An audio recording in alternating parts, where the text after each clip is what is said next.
Lakshmeshwar breaking news.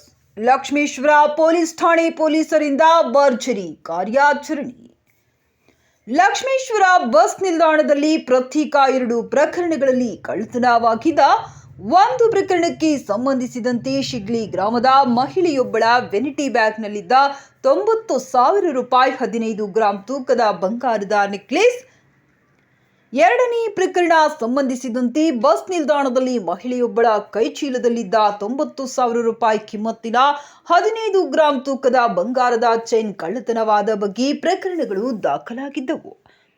ಪ್ರಕರಣವನ್ನ ಪತ್ತೆ ಹಚ್ಚಲು ಗದಗ ಜಿಲ್ಲಾ ಡಿವೈಎಸ್ಪಿ ಸಾಹೇಬ್ರು ಶಿರಹಟ್ಟಿ ವೃತ್ತ ಸಿಪಿಐ ನಾಗರಾಜ್ ಮಾಡಳ್ಳಿಯವರ ನೇತೃತ್ವದಲ್ಲಿ ತಂಡವನ್ನ ರಚಿಸಲಾಗಿತ್ತು.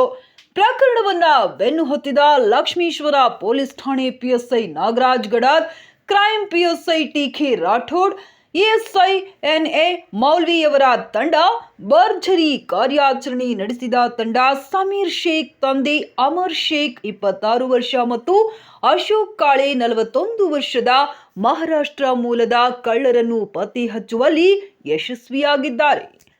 ಇವರ ಕಾರ್ಯಕ್ಕೆ ಮೇಲಧಿಕಾರಿಗಳು ಪ್ರಶಂಸೆ ವ್ಯಕ್ತಪಡಿಸಿದ್ದಾರೆ.